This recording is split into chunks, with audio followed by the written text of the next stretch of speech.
Good morning. My name is Julie Wright, and I'm the General Manager of the Waterloo Global Science Initiative. I'd like to welcome you to the Perimeter Institute for Theoretical Physics and acknowledge that we have gathered on the traditional territory of the Attawandaron, Anishinaabe, and Haudenosaunee peoples. The Perimeter Institute is situated on the Haldimand Tract, the land promised to the Six Nations that includes 6 miles on each side of the Grand River. I also want to acknowledge the importance of the Dish with One Spoon Covenant, a peace agreement made between Indigenous nations before the Europeans arrived. It characterizes our collective responsibility to each other and Mother Earth. We should take only what we need, leave enough for others, and keep the dish clean. By acknowledging this covenant and the First Nations, Métis, and Inuit peoples, we are reminded of our important connection to this land where we learn and work. Welcome to all. Waterloo Global Science Initiative is a joint venture of Perimeter Institute for Theoretical Physics and the University of Waterloo. We are a catalyst for collective action on complex global issues. Through local and global collaborations, we create the conditions where big picture conversations happen. Then we offer the space and time for people to act on that change. The summit conversations we've been having over the last few days have focused on the United Nations 17 Sustainable Development Goals and a community-led approach to their implementation in Canada. Summit participants have joined us from across Canada, from the Yukon, Northwest Territories, Nunavut, to St. John's and Victoria, and stops in between. In just a few moments, we'll find out more about what they've been up to. Today's session will dive into the strategic pathways that Generation SDG participants are recommending with the help of our moderator, Sandra Gionis, and a panel comprising summit participants who've been embedded in this conversation since Sunday.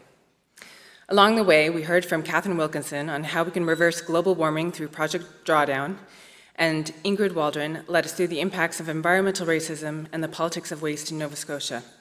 If you missed any of these talks, be sure to visit wgsi.org/video. In the coming year, WGSI will release a highly detailed blueprint document that builds on the communique we are releasing today. This document provides the steps to convert vision into reality in practical and scalable ways. We thank all summit participants here today for opening your hearts and minds to us, and for the tremendous intellectual rigor and energy you brought to this discussion. But first, we will hear remarks from Her Honor, the Honorable Elizabeth Dowdeswell, Lieutenant Governor of Ontario, and Mayor of Kitchener, Barry Verbanovich. When the panel concludes, we'll be joined by WGSI Board Chair Feridun Hamdalapur for closing remarks. The Honorable Elizabeth Dowdeswell was appointed Ontario's 29th Lieutenant Governor following a distinguished career. As Lieutenant Governor, her mandate focuses Ontario in the world and sustainability, including its 3 interrelated components: environmental stewardship, inclusive economic prosperity and innovation, and social and cultural inclusion, so appropriate for our SDG conversation. Ladies and gentlemen, mesdames et messieurs, please join me in welcoming the Honorable Elizabeth Dowdeswell, Lieutenant Governor of Ontario.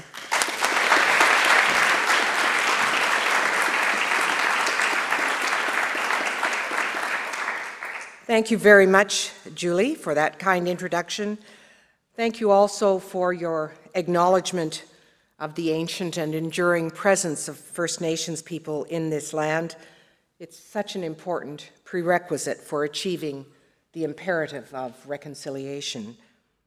And Your Worship, President, it's always a delight to be back in the Kitchener-Waterloo region, and particularly a delight to be on this campus and here in this amazing place called the Perimeter Institute.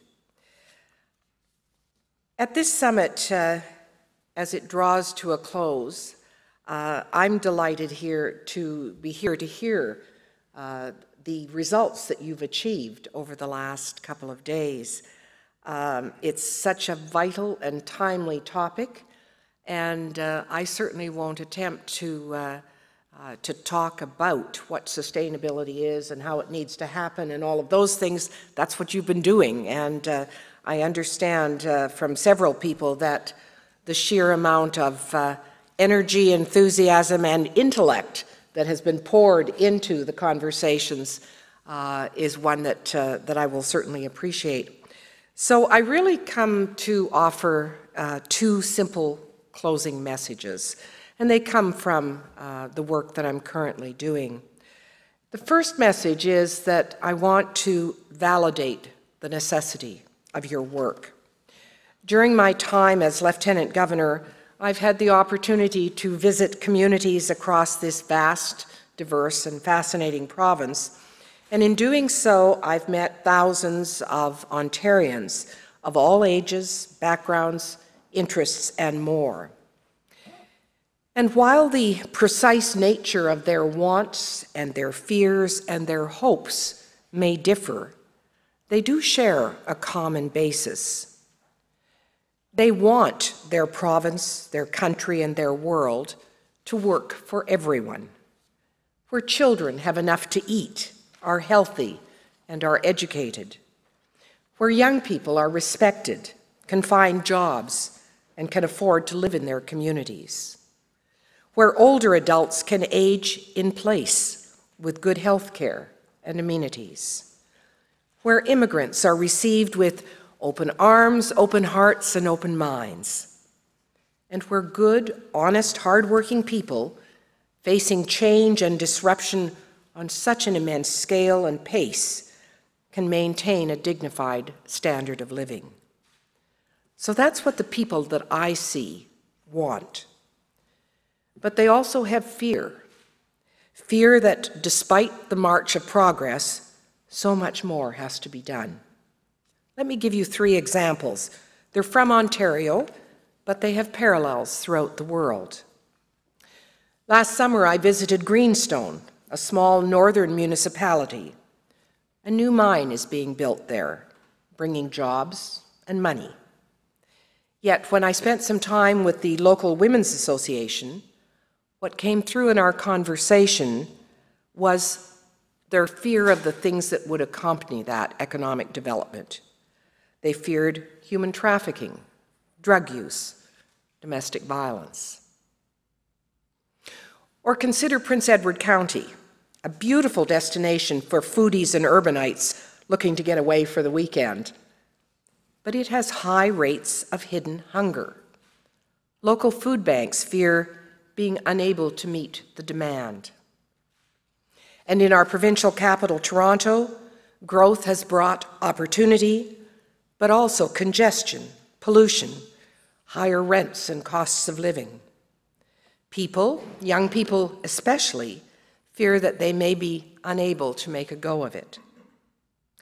So when you want something and you fear not getting it, that's a challenging combination.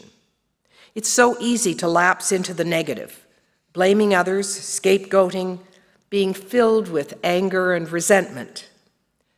But the better, truer path, and one which I see many Ontarians embracing, is really the path of hope. I see hope in places like Milton and Halton Hills, which are growing very rapidly, but they're determined to protect their local ecology. I see hope in places like Oshawa and Stratford, old manufacturing centers that are actually reinventing themselves.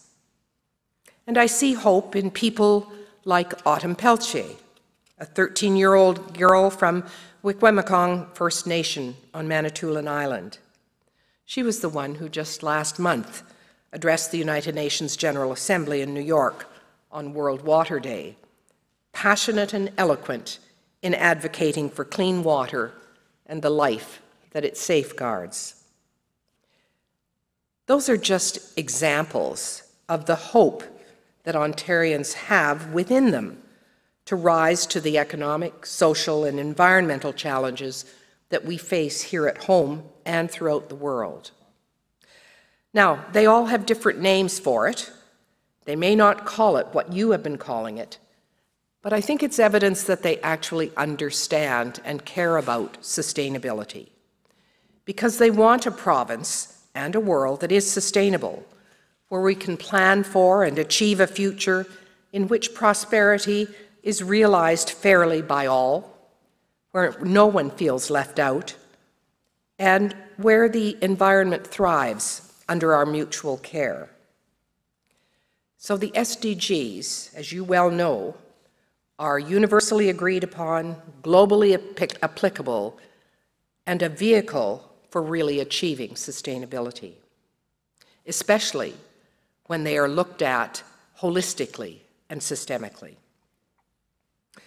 Equally, the Ontarians that I've met want a future that is resilient, where we can develop the capacity to withstand and surmount the stresses, acute and chronic, that we must inevitably confront.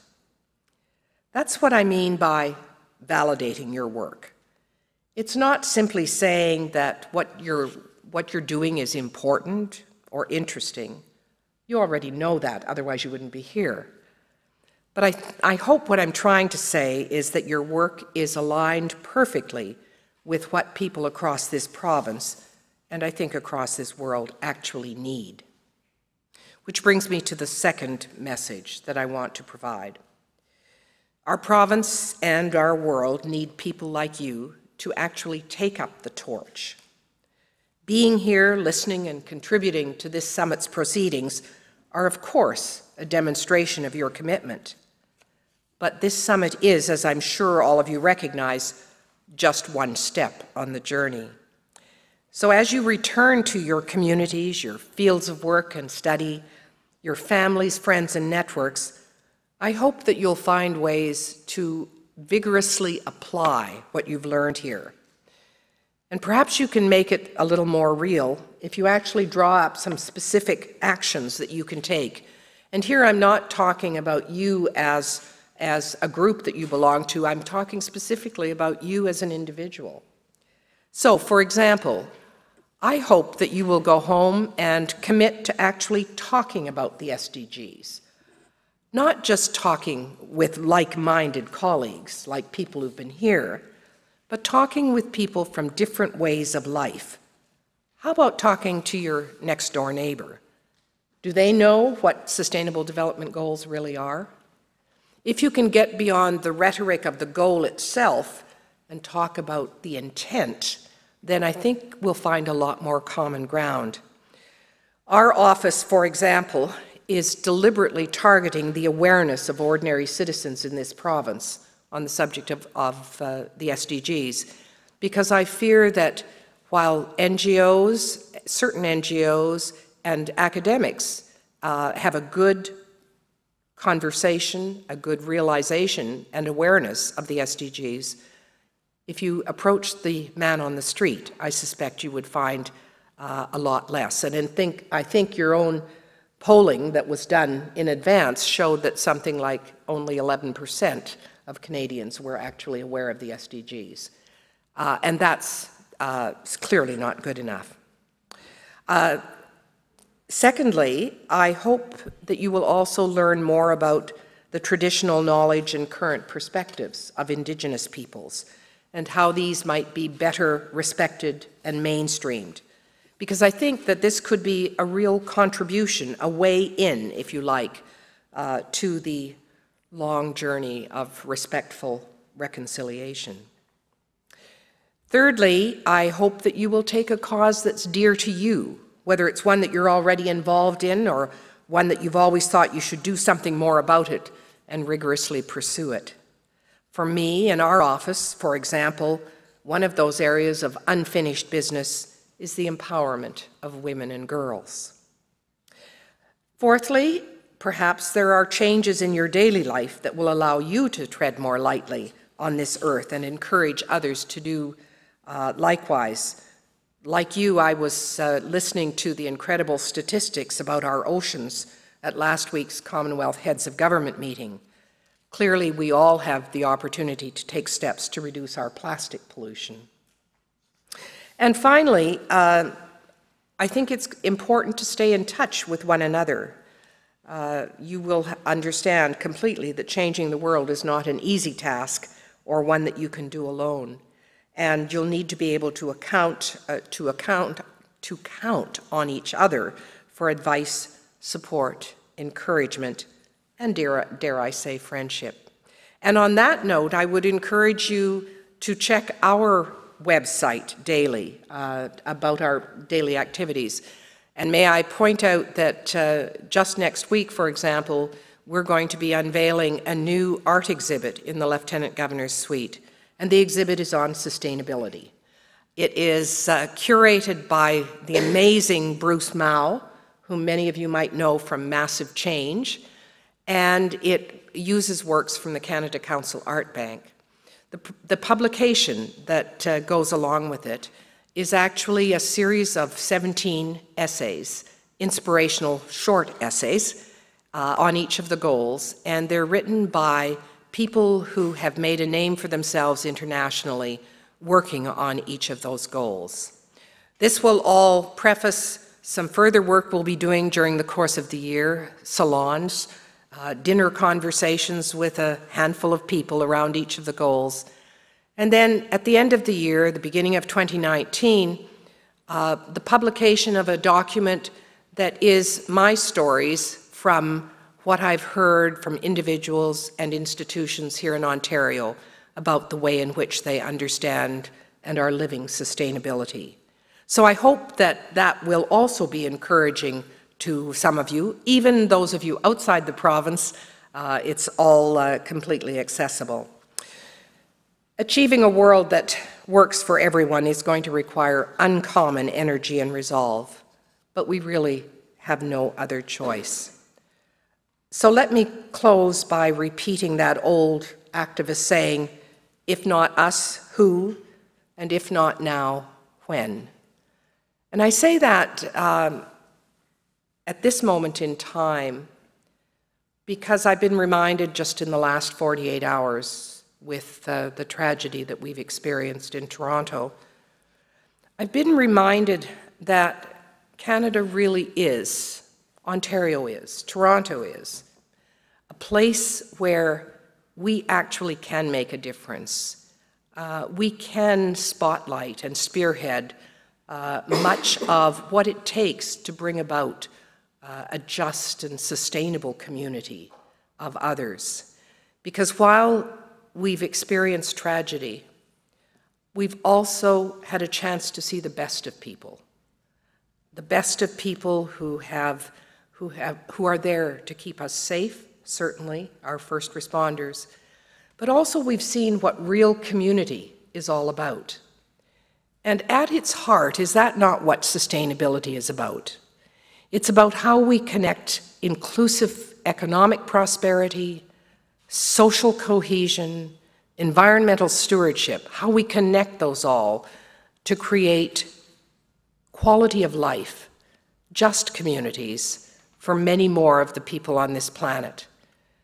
And this week, I can't think of a better place to actually make sure that we put ourselves forward with pride as a country, as a province, as communities in Ontario, to showcase that for the rest of the world. Thank you very much for what you've done in the last couple of days. Thank you for allowing me to be part of hearing about the conclusions you've arrived at. Merci, miigwech.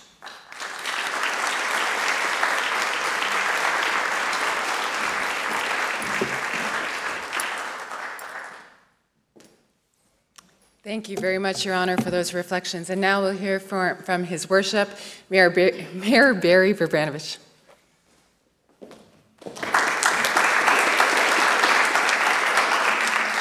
Well, thank you very much, Julie. Your Honour, Mr. President, ladies and gentlemen, let me begin, Your Honour, by extending our condolences to you and Mayor Tory and the people of Toronto on the difficult situation that occurred in Toronto this week. I know it's unified not only the people of Toronto, but in fact Canadians from coast to coast to coast. Ladies and gentlemen, on behalf of Kitchener City Council and the City of Kitchener and Waterloo Region as a whole, I'd like to thank all of you here today for attending this Generation SDG Summit the last few days. For me, it's very heartening to see so many people attend this summit to discuss the SDGs, since the UN Sustainable Development Goals are something I've been working closely on for some time. Both as mayor of the City of Kitchener and as a part of the presidency of United Cities and Local Governments, we have actively contributed to the SDGs in partnership and as equal partners with other contributors like international institutions, national governments, the private sector, and so many others. In fact, it was through United Cities and Local Governments where I and others have been part of many discussions in various forums and have actively been advocating for a greater role for cities and local governments on national and international issues. As many of you know, the precursor to the SDGs was the UN's Millennium Development Goals, or MDGs. And while those were good goals, we knew there was something more that was needed. That more was significant local, grassroots government involvement. Through the work of organizations like the Federation of Canadian Municipalities and UCLG, we attended consultations and worked hard to ensure local government had a voice and was continuously engaged so as to have a greater role in developing the successor to MDGs. And I'm proud to say that collectively we did our part in helping develop the SDGs that you see today. Through those collective efforts, I'm also proud to say that a standalone goal, SDG 11, on sustainable urbanization was created, as well as getting all the SDGs to take into account the opportunities and challenges at the subnational level, which has been a great part of your conversations the last few days. SDG 11 marks a major step forward in the recognition of the transformative power and role of cities and local governments in driving global change from the grassroots up. Now, all the SDGs have targets that are directly or indirectly related to local government. Also important is that local government is seen more than just implementers of the SDGs. We are not here to just be told what to do. We want to roll up our sleeves and be part of the solution.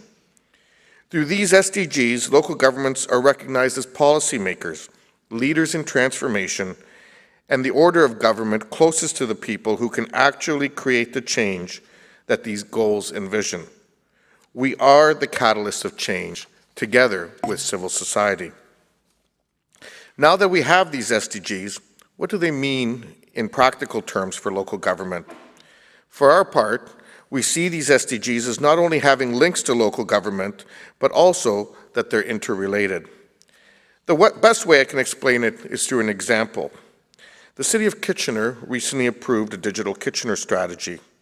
This strategy does many wonderful things for tech and innovation in Kitchener and throughout Waterloo Region, but it also has links to the Sustainable Development Goals. As part of our strategy, we implemented a transition to smart LED streetlights. These streetlights will have sensors that will brighten the streetlights as needed based on the amount of daylight every day throughout the year. Also, the sensors will eventually be used as part of smart infrastructure for data collection. So when we look at LED streetlights and sensors, we recognize that this technology certainly reflects SDG 11 for making cities resilient and sustainable, but also touches on SDG 7, sustainable energy, SDG 7, building resilient infrastructure, and SDG 13, combating climate change. Our Digital Kitchener strategy also establishes a goal of being inclusive. We want to create a service level for public technology and internet access across the city, making it easier for everyone to access information. Working with partners like the Kitchener Public Library and other local groups will help lay the framework for digital programs and standards that make it easier for everyone to access information across the city. By setting a goal of being inclusive and working with local partners, we achieve SDG 1, helping end poverty by providing greater access to services, SDG 4, equitable education and promoting lifelong learning, SDG 5, providing for gender equality, SDG 10, reducing inequality, and SDG 16, promoting peaceful and inclusive societies. For SDG 5 in particular, gender equality, we know that goal is very important, not only to our national Canadian government, but it's important to all of us at all levels of society. So we're happy that we can help reduce barriers for all of our residents through things like the Digital Kitchener strategy. In closing, I once again want to thank all of you who have spent the last few days here discussing the Sustainable Development Goals and what it means in terms of implementing them at a subnational level. I want to thank the organizers, both the Perimeter Institute and the University of Waterloo, the World Global Science Initiative, for putting together this wonderful event. I look forward to hearing the results of your work, and I encourage you to continue your journey and make this, this issue of SDGs, the 17 SDGs, and looking at them, as Her Honour said, from a holistic perspective, relevant to everyday Canadians in the communities in which we live. Thank you very much, and have a safe trip back to your homes.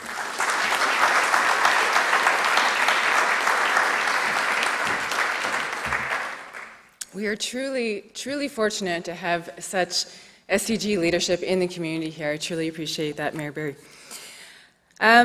Our moderator for this closing panel is Sandra Gionis, a producer with TVO's Current Affairs program, The Agenda with Steve Paikin.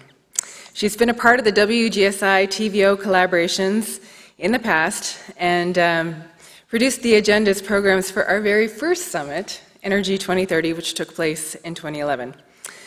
She regularly covers the health care reform, mental health, and science and ethics issues on the agenda, and is an award-winning producer. We're so grateful that Sandra could join us today. Thank you for bringing your journalistic perspective to our closing session. Thank you. Hello, everyone. I'm going to get to my fellow panelists in a second. I just wanted to say thank you for inviting me to the closing panel of the Generation SDG Summit. As Julie's mentioned, I've been really lucky to be a part of these summits over the years. It's a real highlight for us in the newsroom back at TVO, and we, together with WGSI, have built a really wonderful partnership through these summits because we speak the same language and we share the same goals. We both believe in the power of public discourse. We both believe that you need to be informed in order to understand the increasingly complex world we live in.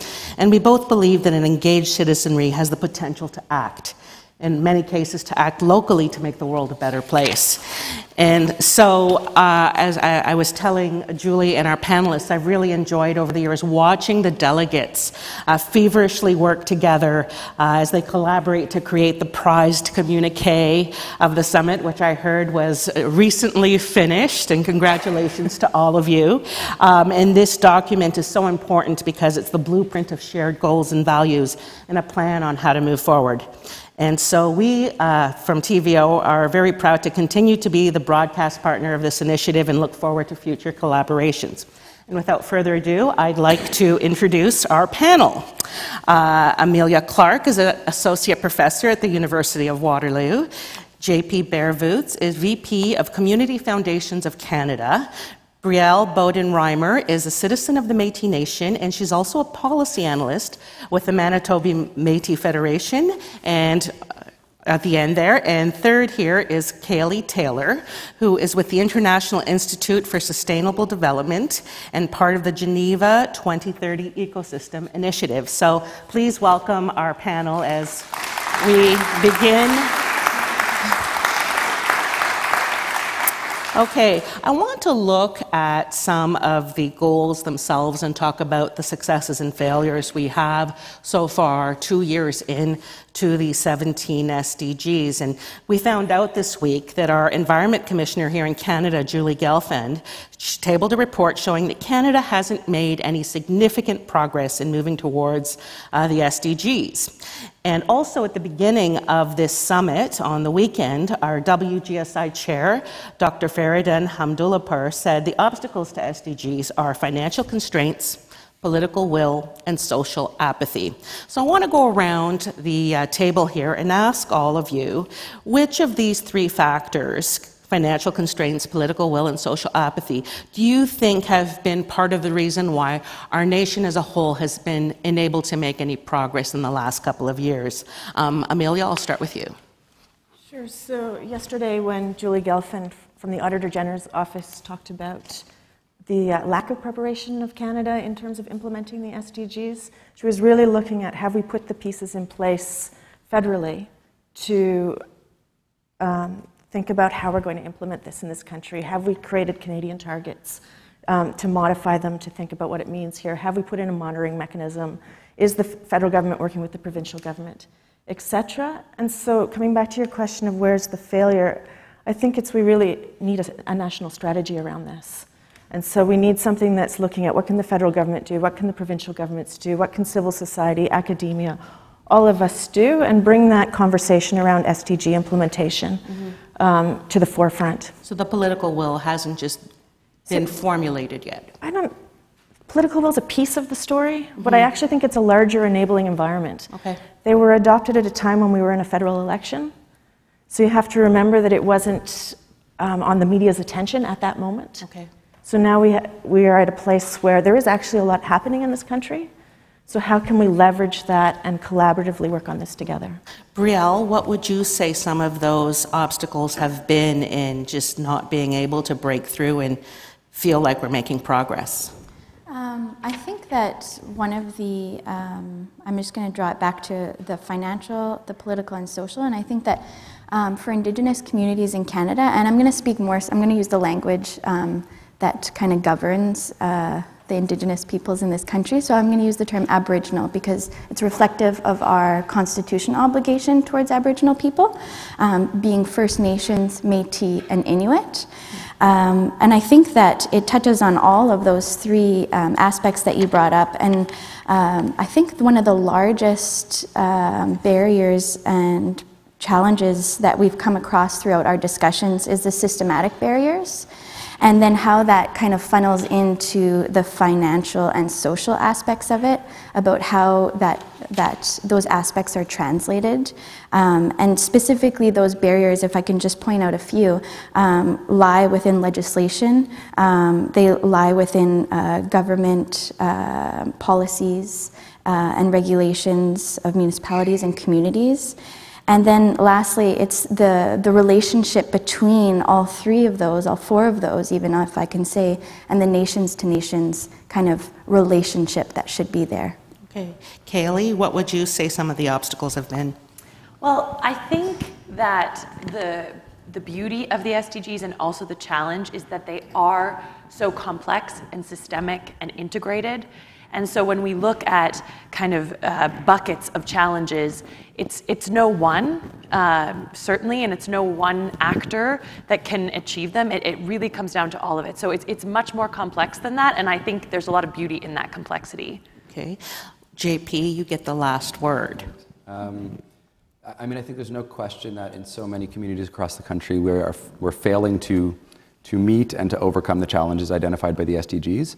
The last couple of days, we've talked a lot about the infrastructure of the SDGs. What do we need to get there? We've talked a lot about an all-of-government approach, and I think that that's what was reflected in yesterday's report. I want to challenge that orthodoxy a little bit and say we need to actually be using the language of an all-of-community approach. And when I look across the country, actually, that infrastructure exists. We're not failing. There's incredible momentum. We see this playing out in rural communities in Nova Scotia, all the way to Tofino, BC, is becoming this incredible hub for energy around the SDGs. And we're seeing that in the private sector, in academia, in philanthropy, in civil society. And so yes, government can light a fire, but I actually would say that we're doing incredibly well, even though we were late to the game on the SDGs, in building out the social, the financial, the collaborative, I guess, ecosystem or infrastructure to get there by 2030. So there is groundwork being done. Incredible groundwork, yeah. I want to bring up the communique again, and maybe I'll start with Brielle on this particular question, because what the communique stated is that there's been a disproportionate amount of the burden on reaching the Sustainable Development Goals have been placed on the Indigenous community and marginalized communities as well. How so? I think that fundamentally, at the root of it, there's no relationship. And I think that plays a really big role. And then there's also, as we kind of heard this morning in the opening remarks, that there's knowledge there, there's capacity there, and there's so much good work being done. And even Indigenous paradigms really are fundamental in the SDGs. And so I kind of feel like now there's a beautiful platform where we might be able to start having conversations that are reflective of each other, and there's a lot of beauty in that. Yeah, I think we're on the right path. Do we need to make more bridges between, you know, various forms of governments and Indigenous communities so that we're working together rather than side by side? Definitely. And I think that, so not only do we need to start having the conversations, I think we need to look at the foundations of those, the historical implications of those, and think about, you know, how we've come together so far and how we can restructure those relationships, those roles, and recognize that we're there as actors. We could fundamentally change the way that that looks like, and that we can't just, I think we need to change up and disrupt is kind of a word that has been used often by people, the status quo of what that has looked like so far.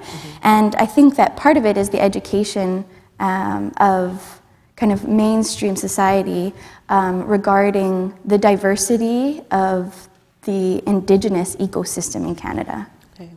I'm going to ask you all to look at the particular 17 goals and ask whether any of them are more important than the others and whether they need to be prioritized. Kaylee, let's start with you. Well, I think the SDGs are part of the 2030 agenda that has a whole set of principles and sentiments that were negotiated by all the world's countries and adopted. And each of the goals, there's a huge threat of falling into silos, and and this has come up time and time again in the summit, we need to find the space between the goals and the interactions between them. So to say certain goals are more important, I don't think is appropriate. I think we can see certain goals as supporting other goals, and I think that's certainly the way that we should be thinking about the relationships between them, but I definitely think if we were to try and prioritize in that way, we won't be getting to the really integrated nature of the agenda. Amelia? I agree fully. So even in a Canadian context, when you take the global goals, the whole suite of them are relevant. So we might be adapting them in one way or another of what does poverty mean in Canada. But at the same time, the integrated nature is really the key here. You don't think about sustainable cities and not also think about climate or poverty or hunger or these aspects. So even though there's one goal on sustainable cities, as our mayor mentioned, the others all touch on what is relevant for what cities can do as well. Okay. There is a worry that we are moving backwards on some of the sustainability development goals. And I want to ask each of you, are you worried that some of these goals, be particular, we are falling back on, and why are we failing to meet the 2030 benchmarks? JP? My answer to that might actually be similar to my answer to the last question, and that's there's a goal 17 in the SDGs, and it reflects a sentiment that we've seen result from so many, not only UN conversations, but conversations around the world around how are we going to actually get towards fundamental change in any of these areas, and that's through building partnerships. And I think the SDGs requires a much more nuanced understanding of what it means to build partnerships. And so while we might be moving backwards, the infrastructure of partnerships from the standpoint of how are we listening to communities in different ways, how are we reshaping relationships, and maybe how are we connecting private sector and philanthropy and government better, is the infrastructure that we need to be focusing on. So for me, that's the goal. That's also the solution to how we I guess, halt a backward momentum around some of these goals.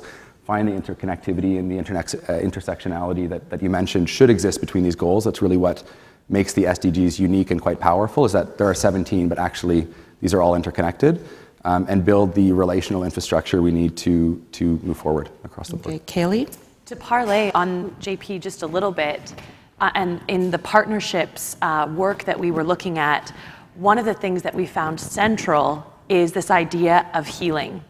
And I think that where we might be falling behind is because we haven't, as Canadians, done enough healing to bridge between communities. Can you be a little bit more specific in when you say healing? Well, we equated it to trust as well. There are some historic breaches of trust that in Canada need to be addressed if we're going to move ahead. Mm-hmm. We've talked about that between levels, but then also, of course, between nations, such as the First Nation. Yes. Okay. Jump in on that one? Absolutely. I just want to say we're 3 years into the implementation.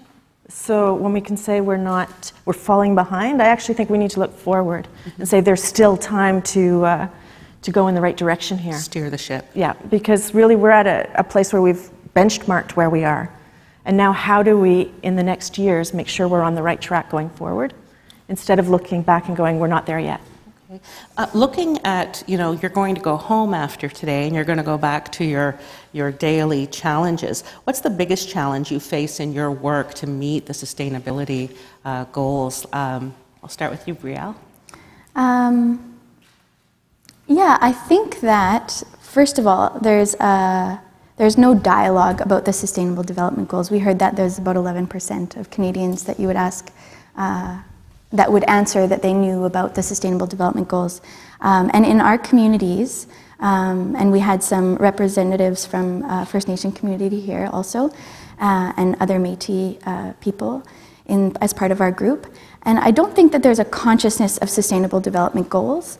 And one of the first things that I shared with the group is that those Sustainable Development Goals are foundational components to philosophies that guide Indigenous communities. And I think that we can kind of see that, if I may just take this moment to say, we can kind of see that more recently in the media, we see outcries from Indigenous people regarding some of the pipelines and infrastructure. And I think that comes across to Canadians that Indigenous people are anti-development. And I think this can be problematic. We're not anti-development. We're trying to move forward, but the ways in which that is being done is against the Sustainable Development Goals, if you will, and again against the connections to our ecosystems that we've kind of been left with to protect. And now when there's the reach of development is going into those areas, there's some clashing happening. And I think that discourse could change in the relationship between citizens and Indigenous communities, Aboriginal peoples in Canada. We should start to have those conversations, but in ways that is outside of just the academy and just the other sections and areas like the nonprofit world. Mm-hmm. So really listening to the local knowledge that exists. Yeah. Is the next challenge. What about for you, Kaylee? How do these... I think there's a very human challenge in that I work in the international context, and I have seen that international development is also competitive. And that kind of goes against the cooperative nature of the goals. And I think one of the things I deal with most is, resource competition or even kind of ego, like this is my project and my name and that sort of thing. And I think really, connecting with my fellow Canadians here today, over the last couple of days, it's been very clear to me that building on the work, connecting the dots, and kind of leaving some of those competitive tendencies aside is where the richness and the excitement it actually is. Well, check the egos at the door. Exactly. JP. The tagline of the SDGs is "Leave no one behind," and we spent a lot of time actually debating the semantics of those words, of that phrase. I won't do that right now, but I think that however we want to describe it, that desire to leave no one behind is the biggest challenge right now that we face. And I think it speaks to Brielle's comment about really letting local knowledge guide how we engage in the SDGs. That right now there is a sense that it's a top-down agenda, and we need to shift that narrative here in Canada and really use this as an opportunity to listen to community and let communities define what the future of that community looks like. And that's not just about listening, but it's actually about grappling with systems of inequity and injustice in Canada. Mm-hmm. That's hard work. And so to actually do the SDGs, we need to fundamentally question the systems we have in place to get there and how we reorient them or reposition them so that community voice, local knowledge, leadership, et cetera, is at the forefront of driving kind of Canada's hopeful success, I guess, around the SDGs. Right. Amelia? So for me, the challenge is just how much of a transformational change that will be required for us to achieve that. So if I can use an example from my own university, University of Waterloo, we have a sustainability policy. We have a fantastic strategy for implementing sustainable development, which is aligned with the Sustainable Development Goals. Under the climate one, we have a really aggressive and fantastic target around carbon neutrality by 2050. So you start to think about that. What does carbon neutrality mean for a university by 2050, and how are we going to get from here to there? And what do we need to do now that makes sure that we're putting in the right infrastructure, that we're doing the right changes now in our short-term decision-making that's going to put us on the right trajectory to get there? So cities are making the same types of commitments around 80% reduction by 2050. And again, the infrastructure decisions we make today are absolutely going to either put us on track for that or not. But it's this longer term thinking, and I'm just pulling out the climate. But I actually think we can use a lot of the momentum around transformation and climate to build in a lot more sustainability thinking, to make sure that we do it. As we shift to a low carbon economy, we can also bring in the social and economic thinking that's needed. Okay. I want to move a little bit more towards the responsibilities we and various levels of government hold in moving us forward. And this kind of goes against what a lot of you have been telling me, that this is very much going on in a grassroots level. But I want to put the attention back on the federal government because, you know, is it problematic that our governments operate in terms of 4-year cycles, you know, usually around elections, and a lot of these goals, is there, you know, payoff for a government to make those kinds of very difficult decisions and investments? Kaylee? I think, of course, pairing short-term cycles of leadership with very long-term sustainable thinking is a challenge. I think another challenge is that within this very rich framework of the 2030 agenda, the word accountability is not actually used, and that is very deliberate. I think that all of us need to hold governments accountable, and there was a group working on accountability, and they also teased out this element of people need to be held accountable, but only if they're given kind of the means they need to deliver on what they're expected. And so I think that there is a lot to tease out there, but certainly I do think there is a mismatch between short-term cycles and long-term thinking, but that's why it's crucial that all parties are on board with sustainable development. You know, we have a federal election next year, and my question is, and you know, perhaps the group I represent, the media, has a role in this, but how do we get sustainable development goals into the minds and hearts of the Canadian voters? Amelia. It's a toughie. So it's inherently not really about the goals, it's about what they're aiming to do. So it is about no poverty, it is about no hunger or biodiversity or clean air. That's where it matters to people. And really, we want to leave no one behind. So that's the conversation that matters to Canadians, and also what one would hope to all parties. But if I can come back to the last question a little bit, the onus isn't just on government here. So business has a role to play, academia has a role to play, and we're all working with different timeframes. So civil society has a role to play, youth have a role to play. So taking that pressure off, expecting the government's going to make it or break it, will enable us as a country to make it. I want to play off of something you said here, and it's not so much the goals, but the end result. Brielle, these goals are very complex, they're somewhat jargony, that's maybe perhaps why they're not well understood. Is there a huge communications gap between this initiative and, you know, 11% of Canadians being aware of the goals? Definitely, and I think that if you were to dive deeper into that 11%, I think those statistics would show where greater discrepancy is between the communication gaps. So I think that a lot can be done about that translation of knowledge and how we communicate regarding the Sustainable Development Goals.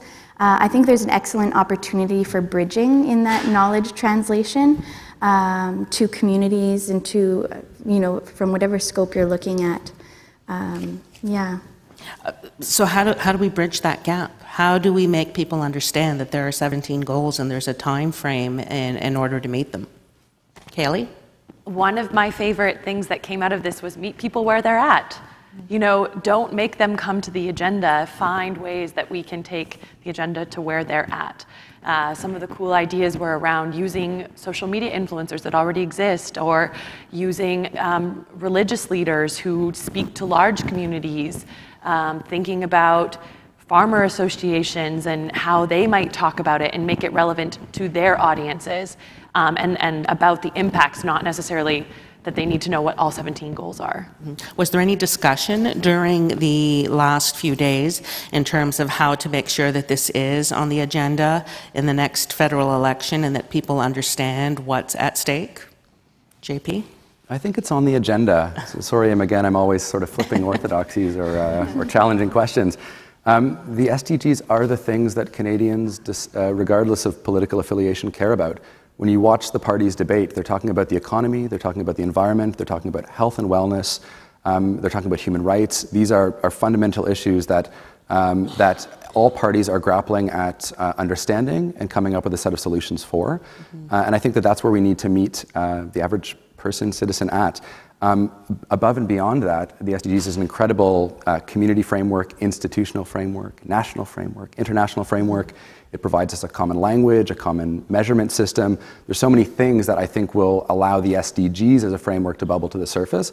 But at the end of the day, these are the things that communities are grappling with. So we can call it SDG 5 or we can call it gender inequality, but it's gender inequality. That's what communities care about. That's what they're feeling.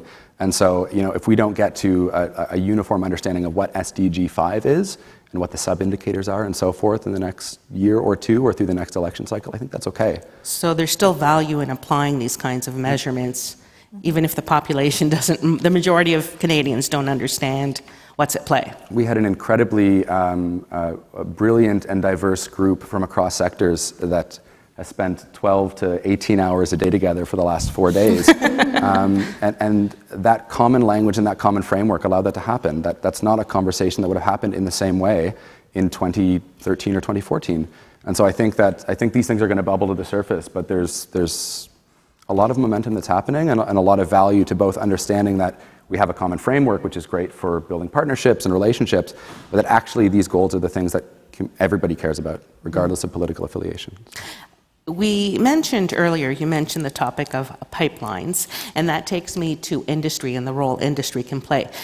What is best in trying to bring industry, especially our resource industry, on board? Is it a carrot or a stick? Riel? That's a loaded question. Or what are some incentives? What are some incentives?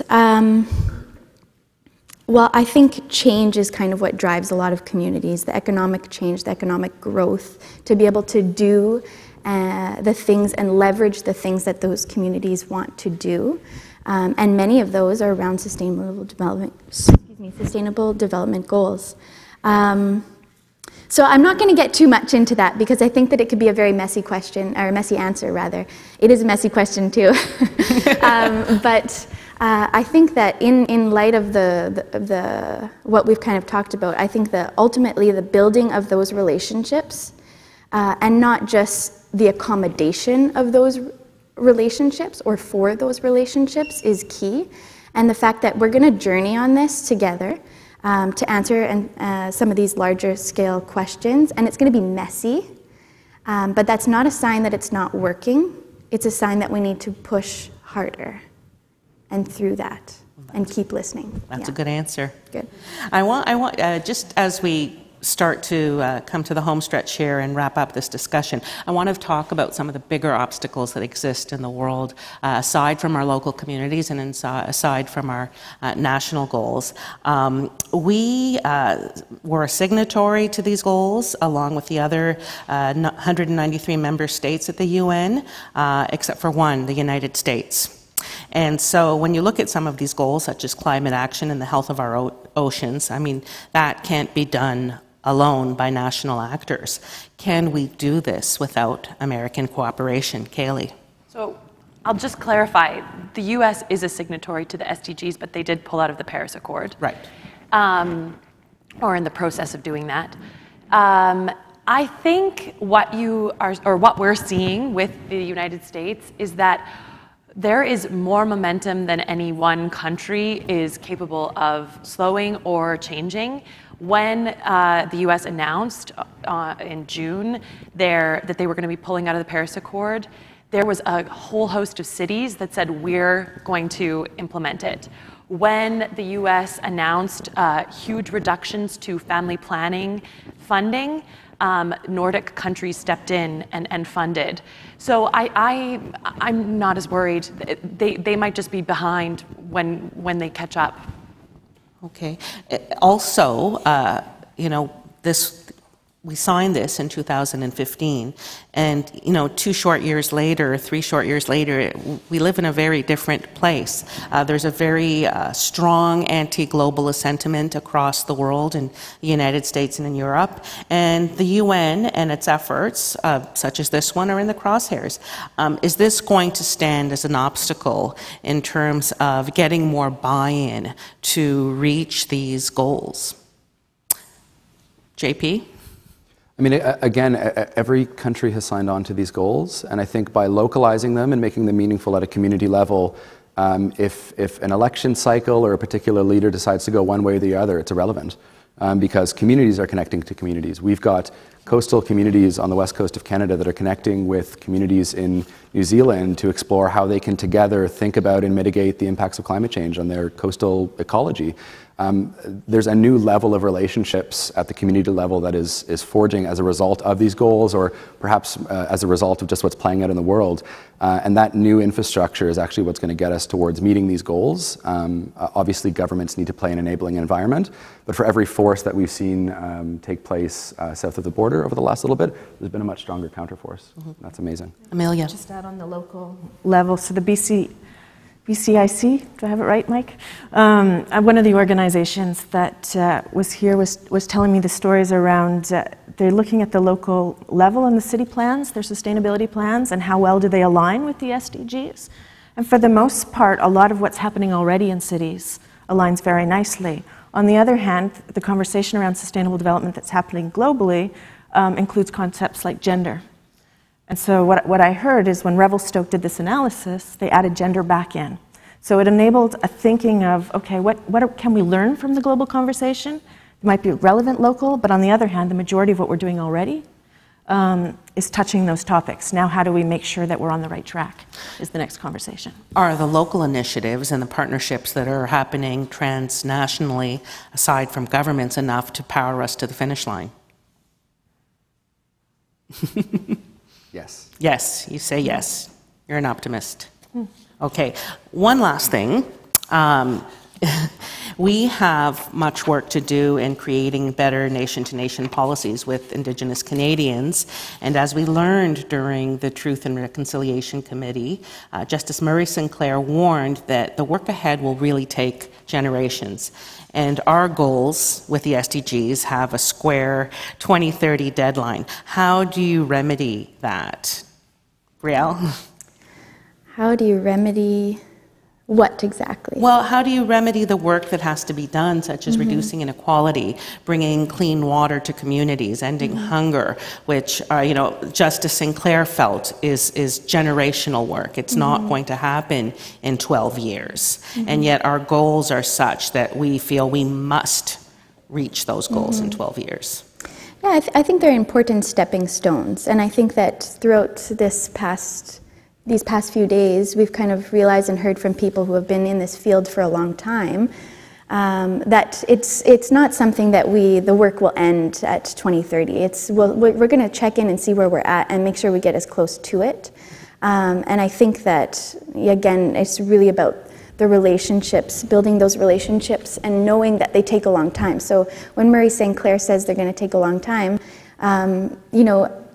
they're going to take a long time, and the Sustainable Development Goals is a piece of that and can be a piece of that. And I think, I think that that's kind of it, right. Really. As uncomplicated of an answer as that is, I think that it's really simplistic. The goals are reflective of, small indications of something so much greater and something so much more complex. But if we don't meet these benchmarks by 2030, and we don't meet them, let's say, by a large degree, and I'm sorry to the internal optimist on the panel, do we risk people becoming very cynical about these global initiatives? Kaylee? I mean, I don't think it's ever a good idea to say if we can't do it all, at the end of the day, we need to get as close as we possibly can. And that requires a mobilization. And I think one of the most interesting things I heard this morning was that this is about building on the potential and the momentum that already exists. And so we just got to keep pushing. Did any of you have a really big aha moment during the last 3-4 days? For me, it was really realizing how much of these policy kind of practice systemic issues actually come down to relationships between people, between communities, between institutions.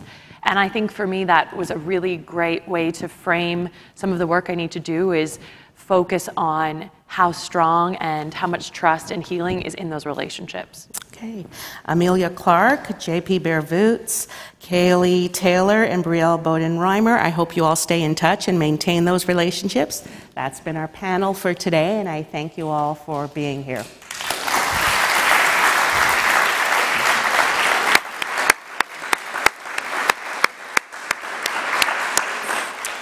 Thank you so much, Sandra, for guiding us through that discussion. It's amazing how tired we all are after so much talk, but you did an expert job of pulling all that information out of us.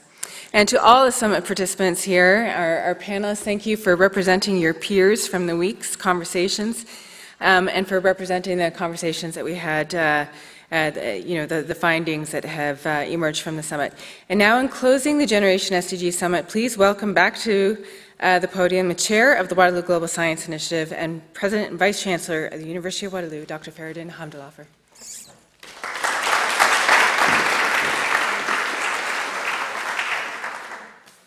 Thank you, Julie, and what a great way of bringing this summit to a close. What a great finale.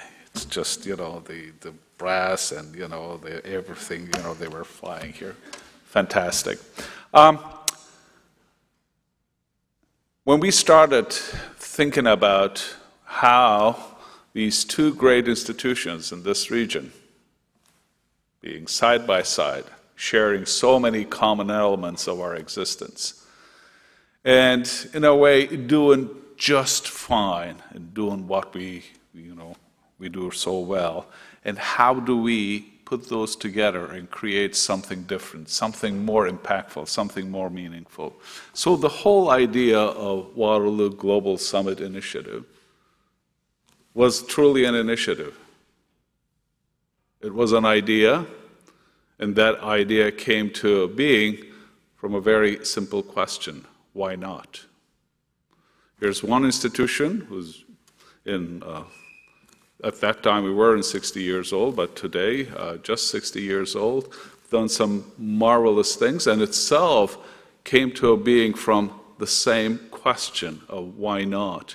While there were so many great post-secondary institutions existing in this province, a group of people came together and said, we need a different kind of post-secondary education institution here in this province that could do things differently, that could offer scholarship, that could offer education a different way. And the whole thing was, yes, why not? And, Your Honor, going back to your question, if we're not going to do it, who's going to do it? We thought, yes, we could do it. And if not now, when? That was the time.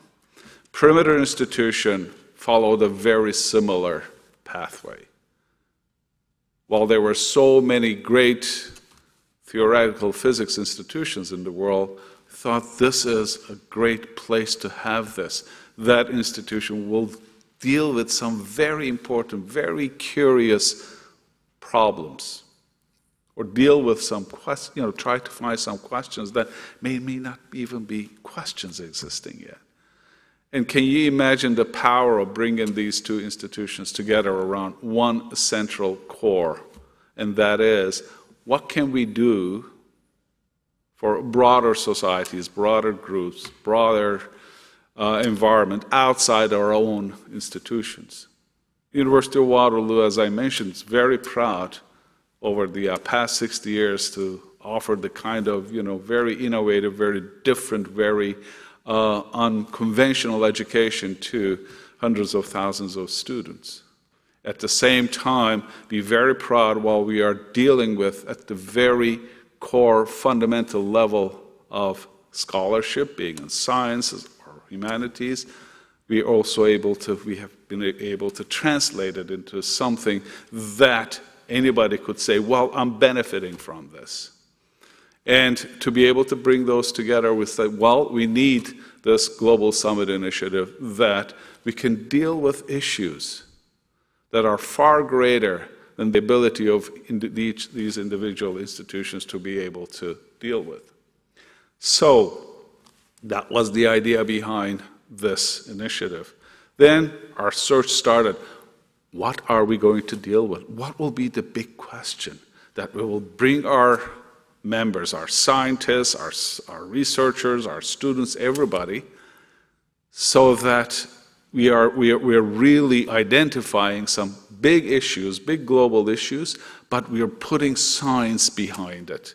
We are putting facts behind it, and really creating the kind of awareness that will be very, very needed, and also put different pieces together that may lead to a solution.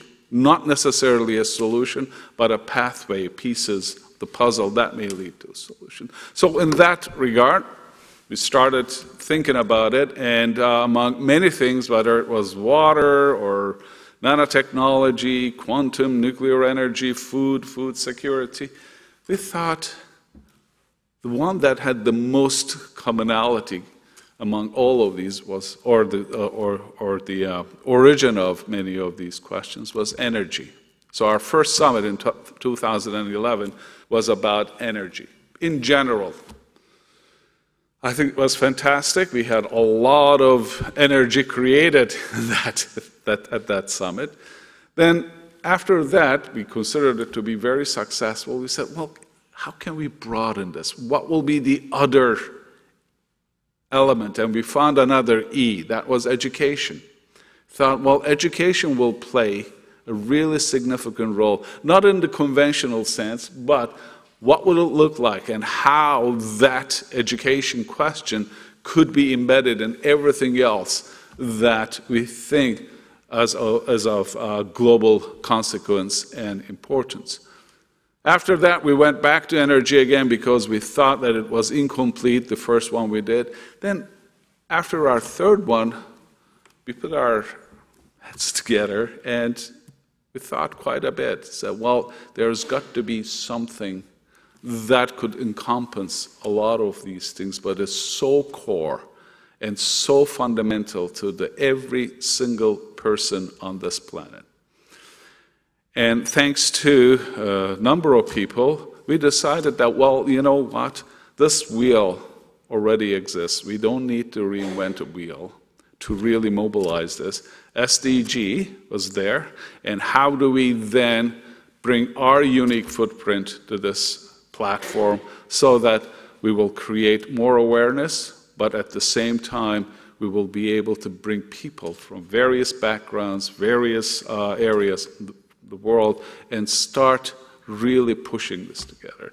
I really like the answer when we said, well, can we do this as a one single package? I hope we can, but if not, there are so many pieces in there that they alone will make a big difference in doing those. In the last few days, you had fantastic conversations. I do believe that when you combine all of those today, our level of knowledge in many subjects, our level of awareness in those areas, and most importantly, our determination and going heads on and making sure that we're making progress have improved significantly, have gone up significantly thanks to your participation. They mean something to us here, people who are here today. They mean something to people who live tens of kilometers away from here. They mean something to people whether at a very high level of prosperity or at the very low level of prosperity. When we look at those things, we say our thinking should be different. We are so proud. I'll share one example with you. This came out of the PhD work of a student at the University of Waterloo who worked on a very, very fundamental question. But when he was able to really understand the question better and come up with a good understanding and solution, all of a sudden that solution opened a way to something was very, very important. This graduate now, along with some other people who brought different aspects to this, I call it now from fundamental science to innovation, and the result was the world's first artificial kidney. And this startup is now called Kidney Labs. And when I found out about it, the enthusiasm around the room was that imagine enormous financial impact of this, like world's first artificial kidney. And my immediate thinking was unbelievable change in quality of life of millions of people who will not be prisoners of dialysis machines anymore. And this can go to any parts of the world because it is this big or this small and could be implanted through a very simple surgical procedure. So this is what is happening at our institutions. Thanks to your work, thanks to what we've been doing here, we're putting different lenses that when we come up with an idea, with an innovation, saying, oh, what a wonderful thing. I just invented a photocopying machine, and that will be great, I can make prints. We think about it and say, what will be the cost of this? Not cost of running the machine or purchasing or maintenance. What will be the cost of this machine to my world, to my environment, whether it's the paper, whether it's the ink, whether it's ozone. When we are really excited about what artificial intelligence is going to bring to us, we immediately think about what will it take away from us. And those are the things that I'm very proud to say that in my tenure as a student or a researcher or academic, we didn't really look at those very carefully. Our lenses were different. We looked at very quick, immediate, technological, scientific, economic solutions without truly understanding the cost of going forward, the irreversibility of these things. I think that's what we're doing now. Whatever we're doing today at our institutions, I believe the magnitude of that will significantly increase, that SDG goals, SDG, will bring a very different lenses to from our first year classes, not even at the university level, well before that at our secondary school curricula or other places, that we will think of all of these goals before we get really excited about, we have something that will be of really technological or societal or economic importance. I thank you so much. As I see you here, I am so encouraged and energized that today we are in much, much, much better place than we were before, regardless of what happens, regardless of one country decides out of the blue that they're going to pull out of Paris. These come and go, and then overall, I think we're making progress. We need to make this progress much faster before other things catch up with us and negate those progresses. Thank you very much. We'll hope to see you again soon.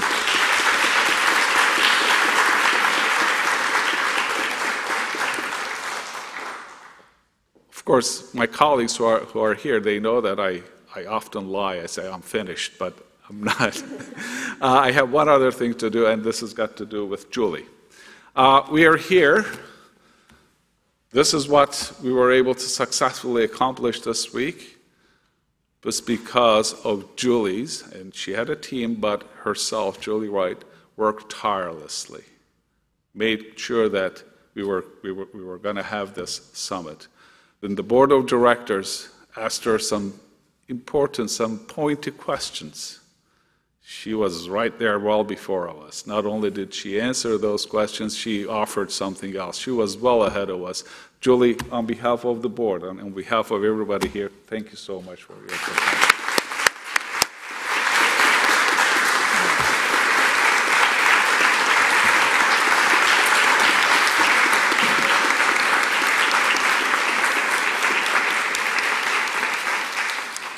I was very fortunate to have spoken to all of you before I spoke to my board.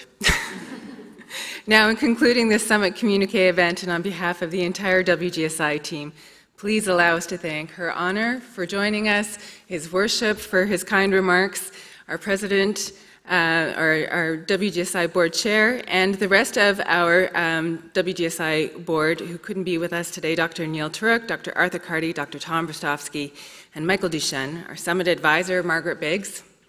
Thank you, Margaret, for all of your guidance over the last many months. Our Summit Facilitator, Dan Normando, who's been working with us since 2010. Thank you so much for your partnership in this initiative. Our lead writer, Jeremy Runnels. We hope he gets some sleep after this. Our Summit Rapporteur team, led by Elaine Ho. And Elaine, thank you so much for all the support you've provided. The WGSI team of Haley Rutherford, Dana Bowman, and Kate Pierce, who I could not do this job without you ladies. You are absolutely fantastic, and you're such a pleasure to work with every day. Our volunteers and photographers, our super dedicated AV, IT, and facilities teams here at the Perimeter Institute, and the rest of our colleagues here who support us day in and day out, as well as our colleagues at the University of Waterloo who support us.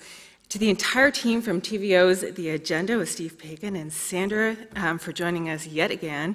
They've been bringing us SDG-themed episodes this week online and on television. So thank you very much, TVO, for your continued support and partnership on this initiative. And for those of you online, we hope you continue to explore all the content from earlier this week, both at WGSI.org and through TVO.org. Thank you to all, and a special thank you to all of the Summit participants who made this event possible.